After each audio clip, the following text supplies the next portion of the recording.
Why are you ignoring me? I've decided not to talk to people I don't know. I get it. I'll move out of my in-laws' place. They're totally ignoring me. I expected it from my mother-in-law, but I never thought my father-in-law would treat me this way. There's a reason why my in-laws, who used to be nice, changed. It's because of my sister-in-law who doesn't like me. Ever since she came back home, our peaceful life together has been completely messed up. Don't expect me to regret it, okay? You think I'm gonna feel sorry about this? Think again, jerk. I packed my stuff and left my in-laws' house. And guess what? Just 3 days after I left, their house turned into chaos. I met my husband at work. He worked in sales and came to my office often, and I was the main person he dealt with. As we spent more time together in meetings and chats, I started to like him. He was caring and kind, tall and not necessarily conventionally handsome. But he had this charm about him. He was popular, but for some reason, he said he liked me, and we started going out. We talked about our families, and he told me about his parents and sister. I lost my parents in an accident when I was young and grew up in an orphanage. It was a big deal for me, but when we started dating, I told him about my past. He said, "That sounds tough, but I'll always be there for you." And then he asked me to marry him. Right from the start, my husband wanted us to get married, so he quickly introduced me to his parents.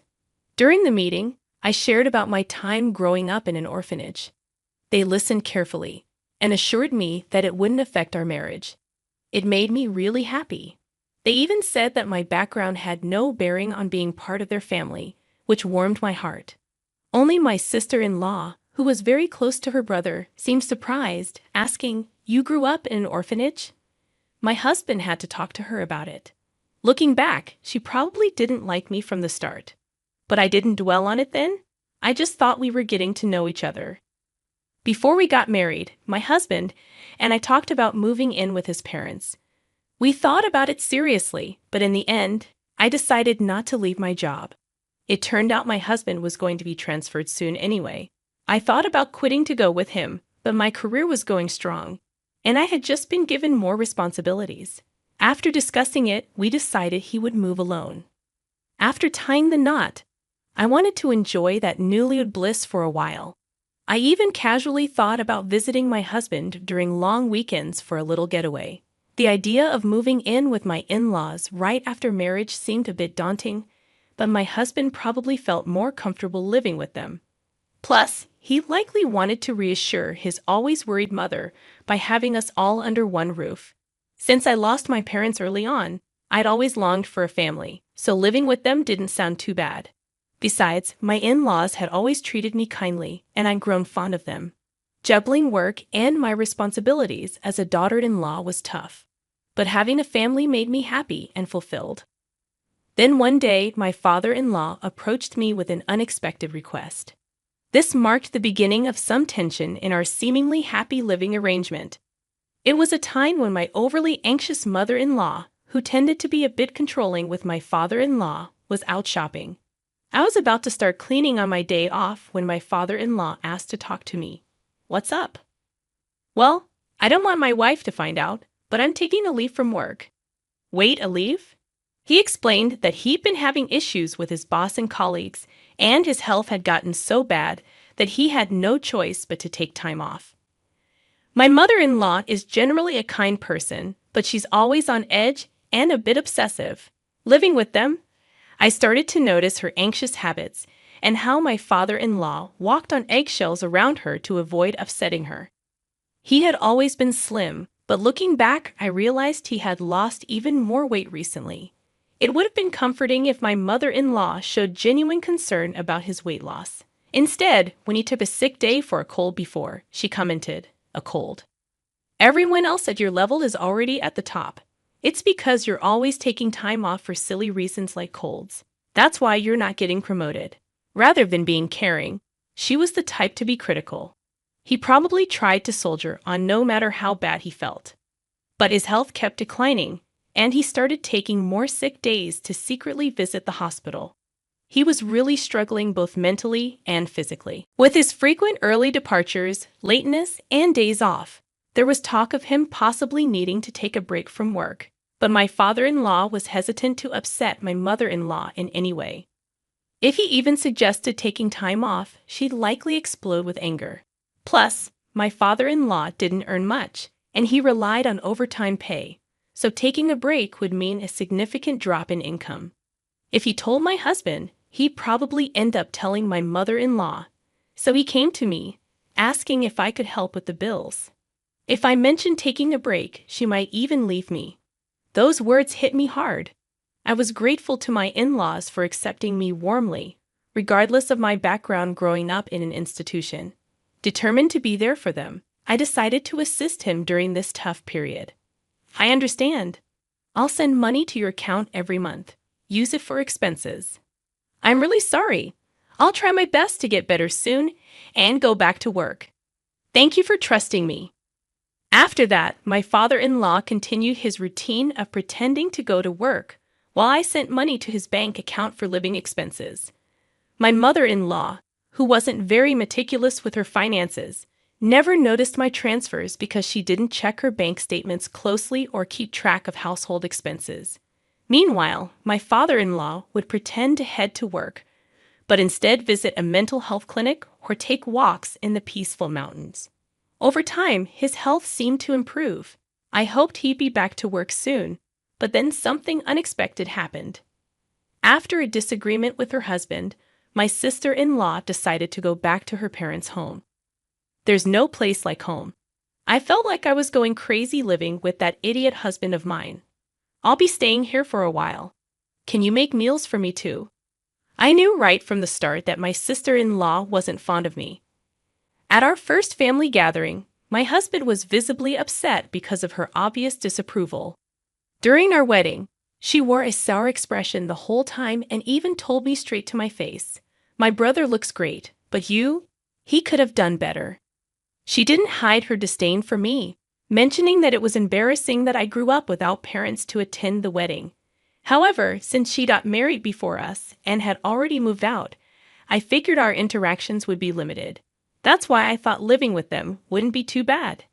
If she had still been living at home, I wouldn't have even considered moving in, knowing I'd have to deal with her constant criticism. Despite her stern attitude towards my father-in-law, I assumed her stay was temporary because of her marital issues and expected her to leave within a few days. My mother-in-law had always been kind to me, and even when my sister-in-law made snarky remarks, I trusted that my mother-in-law would stand up for me. But I was mistaken. One evening, when I came home from work, my mother-in-law's demeanor seemed off. "Is everything okay?" I asked. She seemed distant, not engaging in our usual conversation.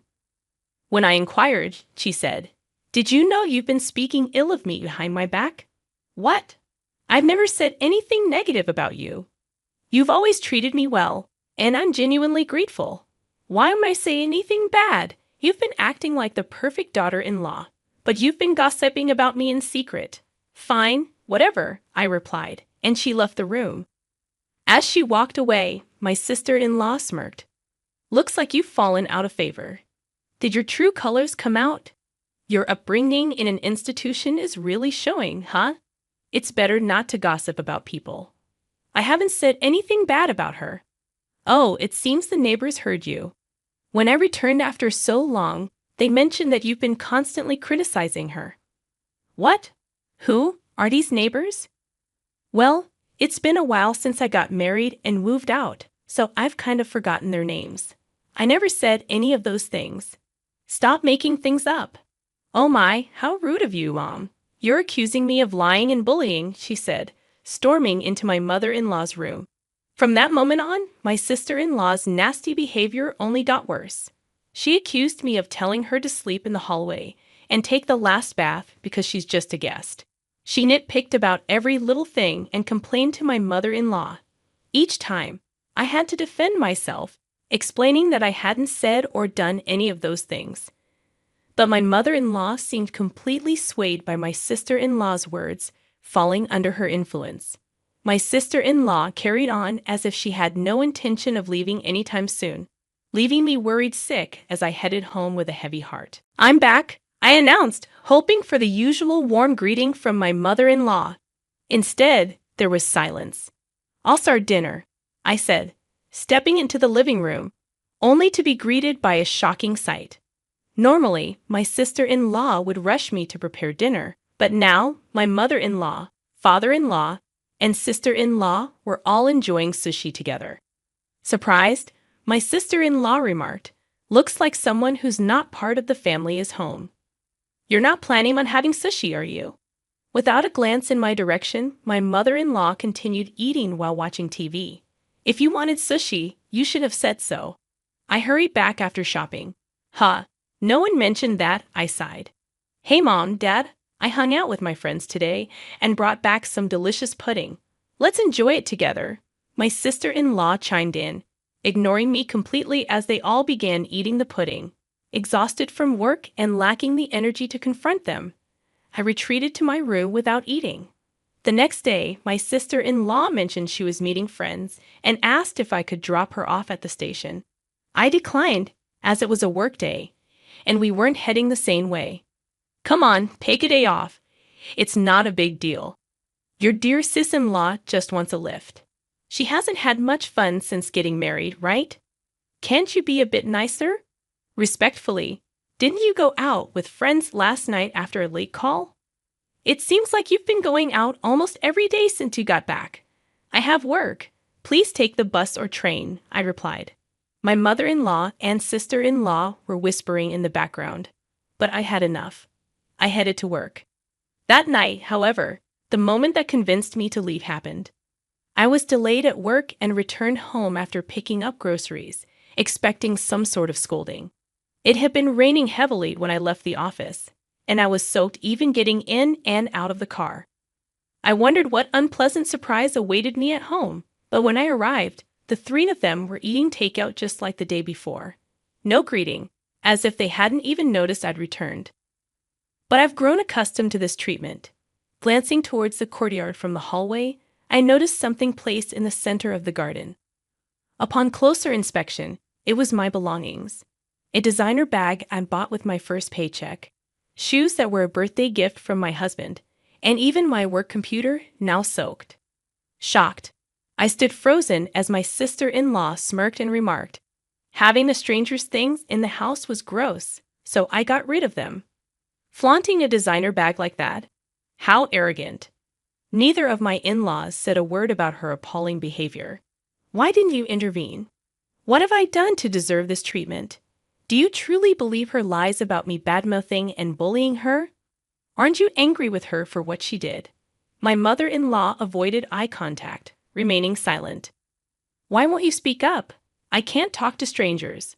I can't be friendly with someone who isn't family," she finally replied, still refusing to acknowledge me. My sister-in-law grinned, waiting for my response. "And where's my father-in-law? I'm the one supporting him during his time off. I'm the one contributing to the household finances. Yes, I did it out of gratitude, but shouldn't he stand up for me now? Surely, he would be on my side." Hoping for some support, I looked to him, but you brushed past me without a word and retreated to his room. That was the final straw for me. I've had enough. Are you upset? I'm sorry, but let's be honest. I never liked you from the start. What with your background growing up in an institution? Just don't regret this like I would loser.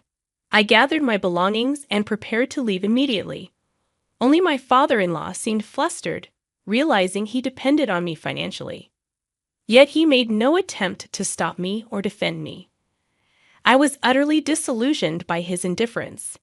I drove to my husband's distant work assignment, eager to leave the turmoil of my in-laws' house behind as soon as possible. Throughout the journey, I never once opened up to my husband about what had been happening. I doubted my mother-in-law had informed him about my sister-in-law's return. If he had known, he would have surely reached out to me, aware of the strained relationship between us. Yet my husband never mentioned anything about my sister-in-law in his calls or messages. While I didn't sense anything unusual in my husband's behavior, I couldn't shake the feeling that he might be influenced by her, fed lies about various matters. Even now, as I made my way to him, I couldn't shake the fear that he would treat me with the same indifference as the others. My heart ached with exhaustion, torn by suspicion, even toward my husband, the person I trusted most. If he shared their mindset and attitude, perhaps divorce was the only solution. That's how deeply distressed I felt. When I arrived at his out-of-state apartment, he hadn't returned yet, likely caught up with end-of-month work obligations. As I waited, my husband energetically walked in, perhaps noticing the lights on. "What if I knew you were coming?" "I would have rushed home," he exclaimed. "What a pleasant surprise. Just seeing your face." His radiant smile immediately lifted my spirits. The relief of seeing him genuinely happy to see me, combined with the lingering humiliation from my in-laws' home, overwhelmed me, and I couldn't hold back the flood of emotions any longer. Tears streamed down my face as I broke down in his arms. "What's wrong? Did something happen? Please tell me," my husband implored, clearly unaware of the treatment I endured at his parents' home. Gathering myself, I knew I needed to explain everything to him clearly. I recounted the whole ordeal. How I'd been supporting his father financially, who had taken medical leave without informing his wife. How his sister had returned and poisoned his mother against me with lies. How they treated me as an outsider, ignored me, and left my belongings out in the rain, ruining them. Through tears and pauses, I laid it all out for him. Finally, I made it clear that I had no intention of ever going back to that house, and if he couldn't support me on this, I'd seek a divorce. My husband apologized for being too preoccupied with work and not checking in on me more often, expressing regret over his family's behavior toward me. "You don't have to go back there or even speak to them," he assured me. "Even if I were to forgive them, I'm cutting ties with my parents and sister." He also vowed to stop providing financial aid to his father. That night, I felt a weight lift off my shoulders. The tension dissolved, and I slept peacefully by his side. After leaving my in-laws' house, I never returned. While commuting from my husband's out-of-state location wasn't feasible, I had already discussed with my company the possibility of working remotely. Since my sister-in-law and mother-in-law had begun treating me harshly, my job didn't necessarily require me to be in the office all the time. Many of my colleagues and supervisors also worked remotely.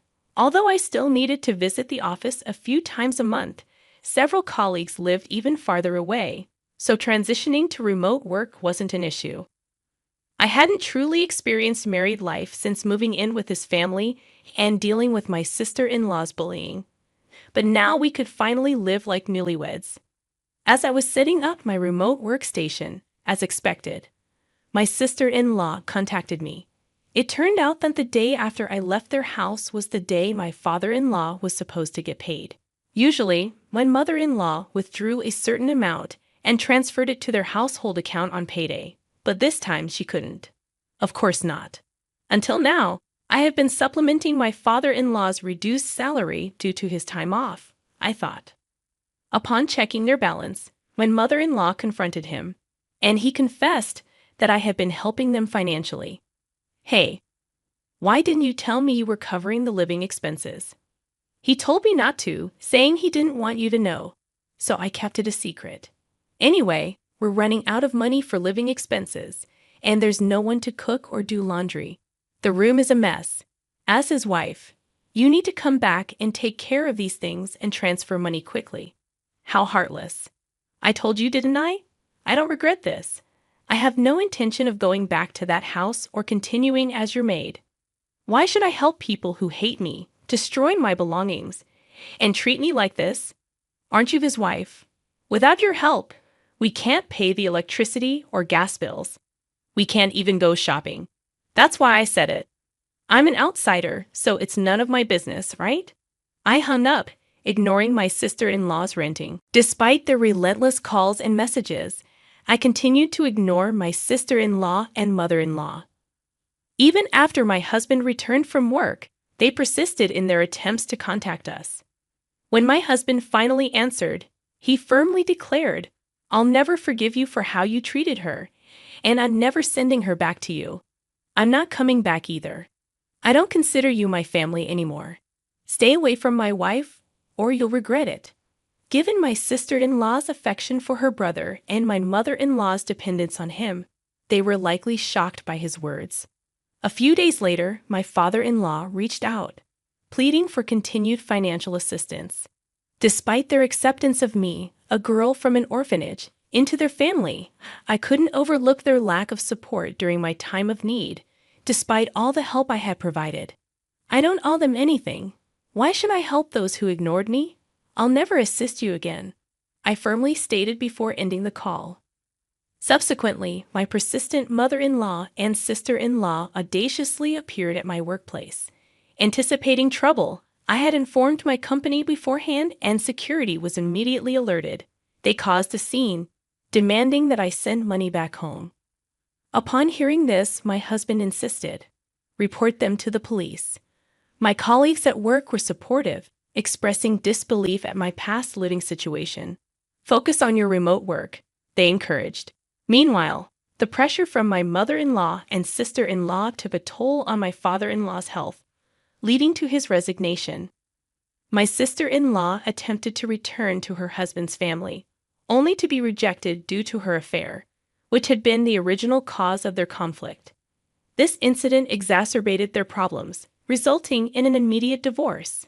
Left without a home, my in-laws and sister-in-law relocated to a modest apartment, finding employment in part-time positions to make ends meet. Meanwhile, my husband and I finally found peace and fulfillment in our lives. Recently, we received the joyful news of our impending parenthood and eagerly await the arrival of our child, cherishing each moment together.